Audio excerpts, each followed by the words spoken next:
అందరికీ ఇప్పుడే మా ప్యానెల్లో పోస్టల్ బ్యాలెట్స్ ఏమైతే ఇంట్రడ్యూస్ చూసామో దాన్ని మిస్యూజ్ చేస్తున్నారని కంప్లైంట్ ఇవ్వడం జరిగింది. నేను ఎక్స్ప్లెయిన్ చేస్తాను. ఎప్పుడూ లేని పోస్టల్ బ్యాలెట్స్ సీనియర్ సిటిజన్స్కి 60+ ఉన్న సిటిజన్స్కి ఇంట్రడ్యూస్ చేస్తానని ఎలక్షన్ ఆఫీసర్ చెప్పారు. ఈ ఎన్నికలు మేము అద్భుతం కదా ఇది. ఒక ఓటింగ్ రాని వాళ్ళు ఈ కరోనా టైంలో ఈ కోవిడ్ క్రైసిస్లో ఓటు వేయాలనుకుంటున్నారు. 60+ వాళ్ళు రారు కదా, వాళ్ళకి పోస్టల్ బ్యాలెట్స్ పంపిద్దాం సార్. వాళ్ళు చెన్నైలో ఉన్నా, హైదరాబాద్లో ఉన్నా, వైజాగ్లో ఉన్నా, రాజమండ్రిలో ఉన్నా, బాంబేలో ఉన్నా, ఇది మంచి విషయం. దానికి కొన్ని రూల్స్ అండ్ రెగ్యులేషన్స్ చేయమని అడిగాం. వాళ్ళు ఏం చెప్పారంటే అవును రూల్స్ అండ్ రెగ్యులేషన్స్, అది మిస్యూజ్ అవ్వకూడదు సార్ అన్నా. So as per the rules and regulations మీకు కాపీ ఇచ్చాను.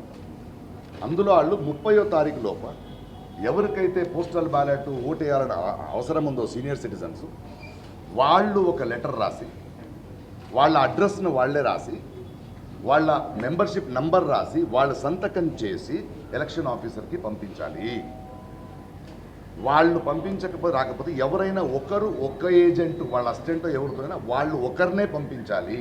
ఆ ఒక ఏజెంట్ ఇంకొకరికి ఏజెంట్గా ఉండకూడదు.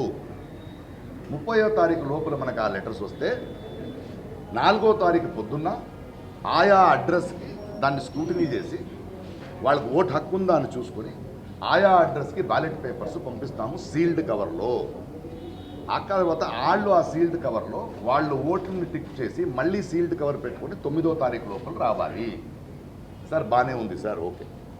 ఇది రాగానే మా ప్యానల్ వాళ్ళు 60 ఏళ్ల ముందున్నాడు, ఏమంటే మీకు బ్యాలెట్ పేపర్స్ కావాలా, ఇలాంటి ఒకటి ఉంది, మీరు ఒక లెటర్ రాయండి అని చెప్తుంటే సడన్గా చెన్నైకి ఫోన్ చేస్తే ఇంకొకటి ఫోన్ చేస్తే సార్ ఆల్రెడీ వచ్చి సంతకం తీసుకెళ్ళారు సార్. అలా కాదండి, ఇది అనౌన్స్ అయ్యింది, మీరు రాయాలండి లెటరు, మీరు పోస్ట్ చేయాలి. లేదండి విష్ణు మోహన్ బాబు గారి ప్యానెల్ తరపు నుంచి ఒక లెటర్ తీసుకొచ్చి మీకు పోస్టల్ బ్యాలెట్ ఉంది, మీరు సైన్ చేయండి, మేము బ్యాలెట్ పేపర్ పంపించేలా చేస్తామని తీసుకెళ్ళారండి. నేను ఇక్కడ ఎలక్షన్ ఆఫీసర్కి ఫోన్ చేశాను. అలా కాదు సార్, వాళ్ళు రాయాలంటున్నారు, ఇలా తీసుకెళ్తున్నారు, మీ దగ్గరికి ఇంకా రాలేదు, ఏం చేయమంటాం. అది రాణి ప్రకాష్ రాజు గారు చూద్దామన్నారు. ఆ తర్వాత చూస్తే ఒక 60 బ్యాలెట్ పేపర్లు వచ్చాయి. నేను మళ్ళీ రిక్వెస్ట్ చేస్తాను సార్, 60 బ్యాలెట్ పేపర్లు వచ్చాయి కదా 3 స్టేట్స్ నుంచి, అన్నీ సిమిలర్గా ఉన్నాయా? అవును, 50 పైన ఒకేలా ఉన్నాయి లెటరు, వచ్చింది ఒకే కవర్లో. సార్ ఇందులో ఏదో ఒక ప్రాబ్లం ఉంది సార్. వాళ్ళని మనము మెంబర్స్ని 60 ఏళ్ల పైన ఉన్న వాళ్ళని మనం రిక్వెస్ట్ చేసుకోవచ్చు, బట్ మనం వెళ్ళి సంతకం తీసుకొని మనం పోస్ట్ చేయొచ్చా సార్ యాజ్ అ కంటెస్టెంట్? అలా చూద్దాం సార్. డబ్బులు ఎంతమంది కట్టారన్న నిన్న పొద్దున్నకి ఒక 6-7 మంది కట్టారు ప్రకాష్, మిగతా వాళ్ళు కడతారన్నారు. నిన్న సాయంత్రం 56 మంది ఇంకా డబ్బు కట్టకపోతే ఎవరైతే పోస్టల్ బ్యాలెట్ రిక్వెస్ట్ చేశారో ఒక ఆగుంతకుడు, ఒక స్ట్రేంజర్, ఒక మనిషి వచ్చి 28,000 ఒకేసారి కట్టారు. దానికి వీళ్ళు రిసిప్ట్ ఇచ్చారు, ఆ కాపీ మీకు ఇచ్చాను. ఎవరు ఈ మనిషి కట్టిందని చూస్తే మోహన్ బాబు గారి కంపెనీలో మేనేజర్గా ఉన్న మనిషి, ఆయన ఫోన్ నంబర్ ఉంది. వెంటనే ఈ విషయం తెలిసి నేను ఇక్కడ ఫోన్ చేసి ఎలా సార్ కట్టించుకుంటారు, 56 మంది ఇండివిజువల్గా లెటర్ రాయాలన్నారు, ఇండివిజువల్గా వాళ్ళు కట్టాలనుకుంటారు, ఎవడో ఒక మనిషి వచ్చి 28,000 కట్టితే ఇందులో కుట్రం ఉందా లేదా మీరు చెప్పండి సార్ అంటే, అక్కడి నుంచి కొద్ది గంటల్లో కొద్దిసేపట్లో ఇంకో మనిషి వచ్చి దాన్ని రిటర్న్ తీసుకెళ్ళిపోయాడు. కట్టిన డబ్బుని రిటర్న్ తీసుకుని దానికి రెసిప్ట్ కూడా ఉంది, ఆయన పేరు చిన్న, ఆయన ఫోన్ నెంబర్తో ఉంది. ఈయన కూడా ఆ ప్యానెల్ మనిషి. ఇవాళ వచ్చి అడుగుతున్నాను, ఏం జరుగుతోంది సార్ ఇది? ఒక లెటర్ ఇండివిజువల్ మెంబర్స్ రాయాలి, ఒక ట్రాన్స్పరెన్సీ కావాలి, ఓట్లు ఇలా అవ్వకూడదు, మనం మెంబర్స్తో మాట్లాడుకోవాలి, వాళ్ళు అడగాలి ఓటు హక్కు అని చెప్తే ఎవరో వాళ్ళ ఇంటికి మనుషుల్ని పెట్టి లెటర్లు సైన్ చేయించుకొని వాళ్ళే పోస్ట్ చేస్తారు, వాళ్ళే వచ్చి డబ్బు కడతారు. రేపు ఇక్కడ పోస్టల్ బ్యాలెట్ పంపించిన తర్వాత వాళ్ళు వెళ్ళి వాళ్ళకి కావాల్సిన వాళ్ళు గుర్తించుకొని మళ్ళీ పోస్ట్ చేయాలంటే ఏంటి సార్ గ్యారంటీ? ఇలా జరుపుతామా ఎలక్షన్స్? ఇలా అసహ్యంగా జరుపుతామా ఎలక్షన్స్ అని అడుగుతున్నాను నేను. అండ్ ఈ వేదిక మీద చాలా ఆవేదనతో డిసిప్లినరీ కమిటీ చైర్మన్ కృష్ణంరాజు గారిని అడుగుతున్నా, మీ 500 రూపాయలు కూడా కట్టారు సార్ వాళ్ళు ఇక్కడ. కట్టమనేని కృష్ణ గారు, మహేష్ బాబు గారు తండ్రి డబ్బు కూడా కట్టారు సార్ ఇక్కడ. వైజాగ్లో ఉన్న వాళ్ళు డబ్బు కట్టారు సార్ ఇక్కడ. పర్చూరి బ్రదర్స్ మీ డబ్బు కట్టారు ఇక్కడ. చెన్నైలో ఉన్న లక్ష్మీ గారి నంబరు, శారదా గారి నంబరు. ఇలా నడుపుతామా మనం ఎలక్షన్స్? ఇంత దిగజారుతామా? ఇలా గెలుస్తారా మా మీద? మెంబర్స్తో మాట్లాడి మీరు ఏం చెప్పాలో మీ హామీలు చెప్పి గెలవరా? ఇలా గుద్దించుకుని వస్తారా? అడగండి సార్, మేము అడుగుతున్నాం ఈ ప్రశ్న. And we are requesting the election commission to please cancel this mandatory votes. అంటే ఎలక్షన్ గెలిచే ముందు గెలవాలా? మీకు గెలిచే ముందు గుద్దించుకోవాలా? ఇలా కట్టగలరా మీరు? మీరు ఎవరండి 28,000 యాజ్ అ కంటెస్టెంట్ మీ మనిషి వచ్చి ఎలా కట్టాడండి? వీళ్ళు కడితే వీళ్ళు ఎలా తీసుకుంటారని అడుగుతున్నా. ఈ 28,000 ఒకటి కడుతున్నప్పుడు ఆ మిగతా 56 మంది మీకు లెటర్ రాశారా? ఇలాంటి ఒక ఫలానా మనిషి వస్తాడు మా డబ్బు కట్టాలని. 500 రూపాయలు. చెన్నైలో ఉన్న శరత్ బాబు గారికి ఫోన్ చేశారు.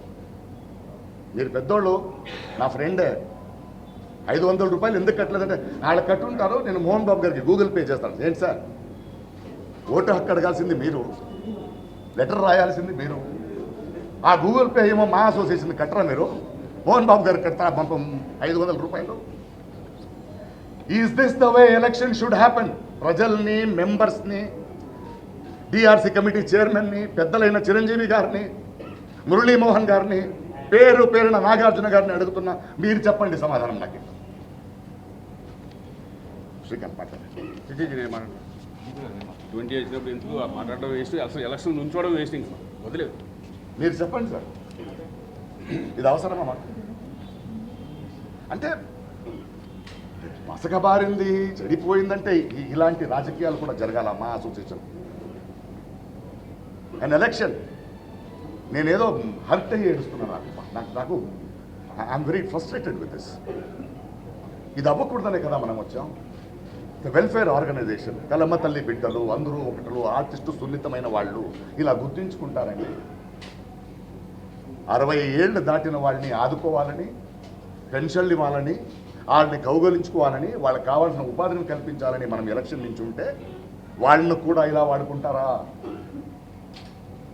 వాళ్ళను కూడా ఇలా వాడుకుంటారా? దయచేసి మీరందరూ నాకు ఆన్సర్ ఇవ్వాలి. Thank you. కంప్లైంట్ తీసుకున్నారు, నేను పరిశీలిస్తానన్నారు. పరిశీలించండి అని మీరు పరిశీలించండి. మీ దగ్గర ఎవిడెన్స్లు పెట్టాం. అవును, ఓటు వేసేది ఓటు హక్కు ఆడుతుంది. మీరు పరిశీలించండి, నాకు పరిశీలించి చెప్పండి. మీకు అన్ని దయచేసి తీయండి అని చెప్పాను. వచ్చిన లెటర్స్ చూపించారు, చూడండి, అన్నీ ఒకేలా ఉన్నాయి, అన్ని కవర్స్ ఒకేలా ఉన్నాయి. ఇది ఎలా జరుగుతుంది నాకు చెప్పండి సార్. బాంబే నుంచి, విజయవాడ నుంచి, రాజమండ్రి నుంచి, హైదరాబాద్ నుంచి, చెన్నై నుంచి వచ్చే లెటర్ ఒకేలా ఎలా ఉంటాయి సార్? ఒకేలాంటి కవర్లు ఎలా వస్తాయి సార్? ఇలా నాకు ఎందుకు ఇక్కడి నుంచి బ్లూ డాట్లో పంపిస్తారు, అక్కడ వెళ్ళి ఎందుకు గుద్దులు పంపించి నా ఆటంకాన్ని మీరు ఆన్సర్ ఇవ్వండి sir. As this not happen. And ఎలా మీరు ఒక మనిషి వచ్చి 28,000 కడితే మీరు ఎలా తీసుకుంటారు సార్?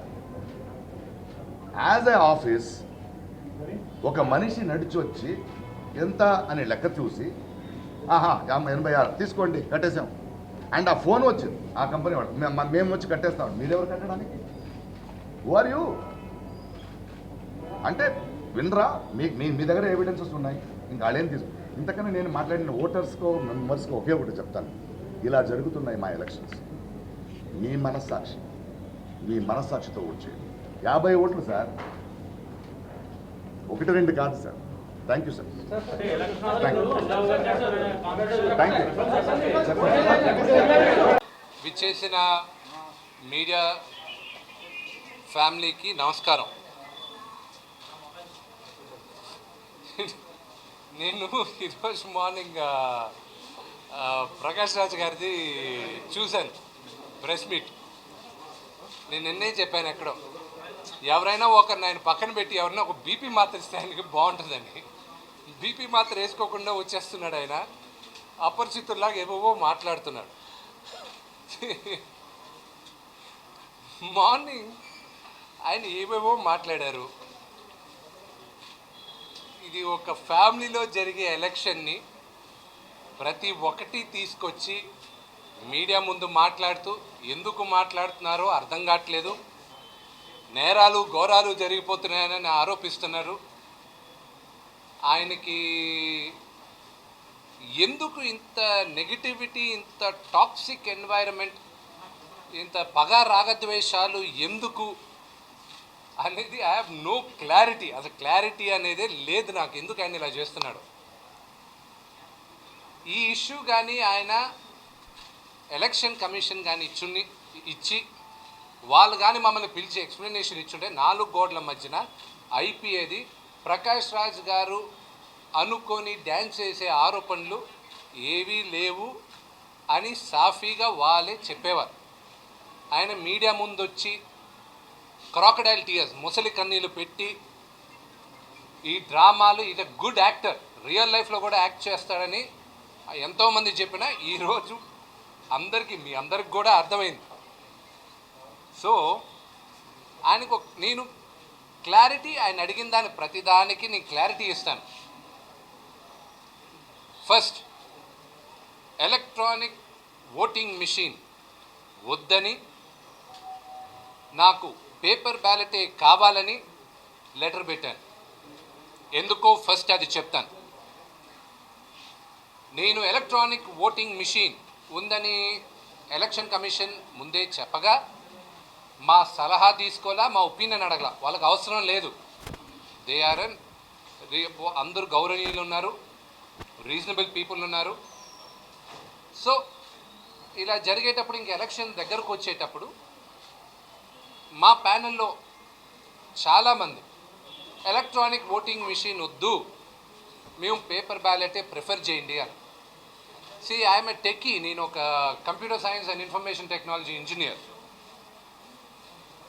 నేను లేదు అడ్వాన్స్ అవుతున్నాం వెళ్దాం అంటే majority of my panel members వాళ్ళు వద్దు వద్దు బ్రదర్, వద్దు బాబు, వద్దు తమ్ముడు, వద్దు, ఇది కరెక్ట్ కాదు నాన్న, పేపర్ బ్యాలెట్కే వెళ్దాం అన్నారు. పోయినసారి ఎలక్షన్ కూడా పేపర్ బ్యాలెట్లోనే కదా జరిగింది.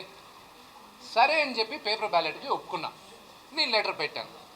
ఇంకోటి కూడా అన్నారు, రేపు మనం గెలిచిన తర్వాత రేపు మళ్ళా ఆయన బీపీ మాత్రం వేసుకోకుండా మళ్ళీ అక్కడికి వచ్చి ఈవీఎంలు ట్యాంపర్ చేశాడు, విష్ణుకి సత్తా ఉంది, ఆ గవర్నమెంట్ వాళ్ళు హెల్ప్ చేశారు, ఈ గవర్నమెంట్ వాళ్ళు హెల్ప్ చేశారు, వీళ్ళు చేశారని ఆయన మళ్ళా పొనకం వచ్చి ఏదేదో మాట్లాడతాడు. ఆయన పేపర్ బ్యాలెట్ అయితే ఆయన 200 సార్లైనా లెక్క వేసుకోవచ్చు, ఇదిగో ఇది పేపర్, ఇది ఓటు అని. వాళ్ళ ప్యానెల్ అంతా చెక్ చేయొచ్చు, వాళ్ళ ఎలక్షన్కి వాళ్ళ తరపున నిలబడిన వాళ్ళు కూడా చెక్ చేయొచ్చు. పేపర్ బ్యాలెట్ని హ్యాపీగా 200 సార్లు చెక్ చేయొచ్చు. చెక్ చేసిన తర్వాత కూడా గెలుపు నాదే అని తెలుస్తుంది. నెక్స్ట్, ఎలక్షన్ కమిషను 60 సంవత్సరాలు పైబడిన వాళ్ళకి పోస్టల్ బ్యాలెట్ మేము ఇస్తున్నాం. బికాస్ కోవిడ్ నిబంధన కావచ్చు, పాండమిక్ వల్ల కావచ్చు, వయసు కొంచెం ఏజ్ అయిన వాళ్ళు రాకూడదు, కొన్ని ప్రికాషన్స్ తీసుకుంటారు. కొంతమంది ఇళ్లకు కూడా ఇప్పుడు అలౌ చేయట్లేదు.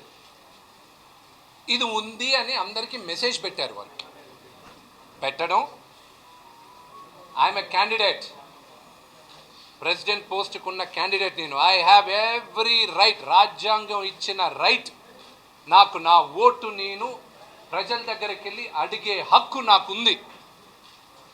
ఈ నేపథ్యంలో మా దగ్గర ఆయన స్టాటిస్టిక్స్ చెప్పాడు కదా, అదే స్టాటిస్టిక్స్ నేను చెప్తున్నా. 180 నుంచి 190 మంది దాకా 60 సంవత్సరాలు పైబడిన వాళ్ళు ఉన్నారు మా అసోసియేషన్లో. వీళ్ళందరికీ నేను పర్సనల్గా ఫోన్ చేశాను. పర్సనల్గా ఫోన్ చేసి, ఇలాగ అసోసియేషన్ ఎలక్షన్స్ జరుగుతున్నాయి 10వ తేదీ, మీకు ఎస్ఎంఎస్లు వచ్చుంటాయి, మీకు పోస్టల్ బ్యాలెట్ కావాలా లేదా మీరు ఫిజికల్గా వచ్చి వేస్తారా అని. దాదాపు 100 పైన మేము ఫిజికల్గానే వచ్చి వేస్తాము అన్నారు. Very good. మిగతా వాళ్ళు, అవుట్ స్టేషన్లో ఉన్న వాళ్ళు, సిటీలోనే కొంతమంది ఉన్నారు. పర్చూరి బ్రదర్స్, పర్చూరి గోపాలకృష్ణ గారు, పర్చూరి వెంకటేశ్వరరావు గారు, వీళ్ళందరూ లేదు నాన్న మేము పోస్టల్ బ్యాలెట్కి వెళ్తాం అన్నారు. అంకిల్, మీరందరూ పోస్టల్ బ్యాలెట్కి వెళ్ళే పని అయితే మీరు ఒక లెటరు ఎలక్షన్ కమిషన్కి పంపించాలి అని. మెడ్రాస్లో కొంతమంది ఉన్నారు, వాళ్ళు అడిగారు ఎలక్షన్ ఇప్పుడు ఏంటి వైజాగ్లో ఉన్న ఆ లెటర్ ఏంటి, ఎలా పెట్టాలి, ఏంటి, ఏమని రాయాలి లెటర్లో అని. ఫోన్లో నేను ఎక్స్ప్లెయిన్ చేస్తుంటే చాలామందికి అర్థం కానప్పుడు నేనన్నా, సరే నేను ఒక లెటర్ ఫార్మాట్ ఇది అని పెడతాను, మీ డీటెయిల్స్ మీరు ఫిల్అప్ చేసుకొని ఆ లెటర్ మీరు ఎలాగైనా మార్చుకొని మీరు కొరియర్ చెయ్యండి అన్నారు. ఎవరికి వాళ్ళు కొరియర్ చేసుకున్నారు. మెడ్రాస్లో కొంతమంది ఉన్నారు, వాళ్ళకి పర్సనల్గా ఫోన్ చేసి అడగడం జరిగింది. వాళ్ళందరూ లెటర్లు తీసుకొని, కొంతమంది ఇదే లెటర్ ఫార్మాట్ పెట్టి ఉండొచ్చు, కొంతమంది మార్చుండొచ్చు. ఒకే వ్యక్తి కానీ ఒకరే కానీ ఎవరూ తీసుకురాల. అలాగ నాకు తెలిసి నేను అడిగిన వాళ్ళతో తీసుకురాల. నాకు 50, 60 మంది ఎంతో అడిగినట్టున్నారు. ఆ కథ అక్కడ దాకా అయిపోయింది. దాని తర్వాత ఎలక్షన్ కమిషన్ కొత్తగా నిన్న ఒక ఎస్ఎంఎస్ పెట్టారు. మొన్న ఒక ఎస్ఎంఎస్ పెట్టారు. నిన్నేనా ఎస్ఎంఎస్ పెట్టారు, ప్రతి ఒక్కరూ మీకు పోస్టల్ బ్యాలెట్ కావాలంటే 500 రూపాయలు కట్టాలి అని. ఇమ్మీడియట్గా అందరూ నాకు ఫోన్ చేయడం మొదలెట్టారు. దాదాపు ఒక 20 మంది, ఇంక్లూడింగ్ పర్చూరి గోపాలకృష్ణ గారు, పర్చూరి వెంకటేశ్వరరావు గారు, అందరూ ఫోన్ చేయడం మొదలెట్టారు. సత్యం యాభి గారు, వీళ్ళందరూ ఫోన్ చేశారు. ఇదేంటి 500 కట్టమన్నారు, ఈరోజు కట్టకపోతే ఈరోజు పోస్టల్ బ్యాలెట్ వెళ్ళదేమో, ఇప్పుడు మాకు ఓటు వేయాలి కదా, నువ్వు చెప్పావు కదా, అది ఇదంటే మా కంగారేంటి? ప్రతి ఒక్క ఓటు నేను రేపు 400 ఓటు మెజారిటీతో గెలవచ్చు, 1 ఓటు మెజారిటీతో కూడా గెలవచ్చు. This is an election. I might win by even 1 single vote. ప్రతి ఓటు నాకు ఇంపార్టెంట్. వాళ్ళందరికీ సరే నేను పని చేస్తాను, మీ అందరి తరపున నేను కడతాను, మీరు అందరూ నాకు రియంబర్స్ చేసి చేయండి, అది ఇదని ఓకే అన్నారు. ఎలక్షన్ కమిషన్ దగ్గరకు వచ్చాం. సార్ ఇలాగ ఈ ఇబ్బంది ఫీల్ అవుతున్నారు, అందరి తరపున మేము కట్టచ్చా లేకపోతే ఏంటి అని అడిగాం. ఏముంది, ఒక సింగిల్ రెసిప్ట్లో కట్టండి అన్నారు. వచ్చి కట్టాం. ఎవరో ఒక ఉన్మాది వచ్చి ఇక్కడ చేశాను, ఎవరో ఆఫీస్లో కట్టాం, లీగల్గా కట్టాం, ఇల్లీగల్గా కట్ల, మనిషికి 500 చెప్పిన కట్టాం. మళ్ళా ఇది ఈ రీజన్ అని చెప్పిన తర్వాత మళ్ళీ ఒక 1 అవర్ తర్వాత ఎలక్షన్ కమిషన్ నుంచి మాకు ఫోన్ వచ్చి, వద్దు మేము టైం ఇస్తాం వాళ్ళు కట్టడానికి, పోస్టల్ బ్యాలెట్లు మేము పంపించేస్తాం, మేము టైం ఇస్తాం వాళ్ళు కట్టడానికి, నో ప్రాబ్లం అన్నారు. సరే మీరు టైం ఇచ్చే పని అయితే నేను ఆ డబ్బు వాపస్ తీసుకొచ్చా, వాళ్ళు ఎవరు ఇండివిజువల్గా వాళ్ళు డబ్బులు కట్టుకుంటారు, వాపస్ తీసుకోండి అన్నారు. వచ్చాను, వాపస్ తీసుకుని దానికి చలాన్ ఉంది. పొద్దున ప్రకాష్ రాజు గారు బీపీ మాత్రం వేసుకోకుండా వచ్చి ఆ చలాన్ కూడా చూపించాడు. ఎందుకు అన్నీ లీగల్గానే జరిగాయి, ఎగ్జాక్ట్గా లీగల్గా జరిగింది, ఇల్లీగల్గా ఏమీ జరగల. లెటర్ ఫార్మాట్ నేను పంపించాను. ఈయన ఆవేశంలో కొంతమందికి ఫోన్ చేశాడు. ఆయనే చెప్పాడు, శరత్ బాబు గారు సీనియర్ యాక్టర్, పెద్ద హీరో, మెడ్రాస్లో ఉన్నారు ఆయన. నేను ఫోన్ చేసి అడిగా, అంకిల్ ఓట్ జరుగుతుంది, ప్రెసిడెంట్గా నేను నిలబడుతున్నాను, మీరు నన్ను బ్లెస్ చేయాలి అంకుల్ అని. బాబు నువ్వు పోస్టల్ బ్యాలెట్ కదా, ఓకే నేను 100% చేస్తానా, నువ్వు నీ గురించి నాకు బాగా తెలుసు, my blessings are with you అన్నాడు. సరే అంకుల్ నేను ఈయన ఏం చేశాడు, శరత్ బాబు గారికి ఫోన్ చేశానంట. ఆయన ఫ్రెండ్ అని చెప్పుకున్నాడు శరత్ బాబు గారిని. ఆయనకు తెలియని విషయం ఏంటంటే, ఈ మేధావికి శరత్ బాబు గారు మా నాన్నగారు రూమ్మేట్స్ ఎప్పుడు చెన్నై డేస్లో.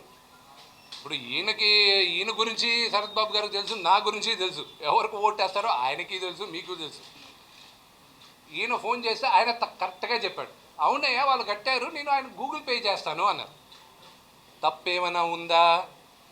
వాళ్ళకి తెలియకుండా వాళ్ళని బలాత్కారం చేసి మేము ఓట్లు చేస్తే ఎస్, బహిరంగంగా నన్ను శిక్షించవచ్చు. ప్రతి ఒక్కరిని అలా చేశాను. నోరుంది కదా అని పడేయకూడదు ఊరికే, పెద్ద చిన్న చూసుకోవాలి. కృష్ణరాజు గారిని, కృష్ణ గారిని అవమానిస్తారా? ఇంకా పెద్దరికం ఏముందండి? నాది ఫస్ట్ అండ్ ఫార్మోస్ట్ మాతా పిత గురుదేవం. పెద్దలకి గౌరవం ఇవ్వకపోతే సర్వనాశనం అయిపోతాం మనం. మన ధర్మం, మన కల్చర్ అది. మీడియా ముందు వచ్చి ఏదో వాళ్ళు తప్పు చేశారని అలా మాట్లాడతారేంటి? కృష్ణ గారు, నరేష్ గారు ఒకే ఇంట్లో ఉంటారు. నేను నరేష్ గారిని అడిగాను, ఇప్పుడు అదంతా అవుద్ది, నేను కట్టేయచ్చాను. కట్టేసుకోమా అన్నాడు. కృష్ణరాజు గారిది. ఆయన దగ్గరికి వెళ్ళి ఆయన వచ్చి గూగుల్ పే చేస్తారా? నేను తీసుకుంటా, లేకపోతే తీసుకోండి. నేను ఆయన తరపున నేను కట్టాను. ఆయన కాదని చెప్పమని పర్చూరి వెంకటేశ్వర గారు, గోపాలకృష్ణ గారు వాళ్ళపైన చెప్పారు. బ్రదర్, మీరు ప్రకాష్ రాజ్ గారు, మీరు ముందు ఎవరిపైన వేలెత్తి చూపించేటప్పుడు మీరు ప్రాపర్గా రీసెర్చ్ చేయండి, లేకపోతే ప్రాపర్గా క్వశ్చన్స్ అడగండి.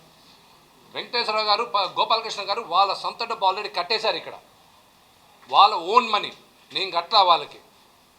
ఊరికే నోరుంది కదా అని పడేయడం. దిస్ ఇస్ అన్ ఆయనది ఎగ్జాక్ట్ ఎన్వైరన్మెంట్ ఇదే. మెడ్రాస్లో నడిగర్ సంఘం అప్పుడు జోకింగ్ చేసుకొని ఒక ప్యానెల్ని గెలిపించి మళ్ళీ దాన్ని డివైడ్ చేసి అంత గొప్ప నడిగర్ సంఘం. అక్కడి నుంచి వచ్చిన ఫ్యామిలీసే సౌత్ ఇండియాలో నడిగర్ సంఘానికి ఈరోజు లాక్ వేస్తున్నారు. ప్రొడ్యూసర్ కౌన్సిల్ వెళ్ళి నిలబడారు ఆయన. ఆ ప్రొడ్యూసర్ కౌన్సిల్లో మీరందరూ మీడియా వాళ్ళు వెళ్ళి అడగండి ఆయన యాటిట్యూడ్, ఆయన అహంకారం గురించి. ప్రొడ్యూసర్ కౌన్సిల్ని తాళం వేశారు. తమిళియన్స్ని, కన్నడిగాస్ని అడగండి మీరు ఆయన గురించి.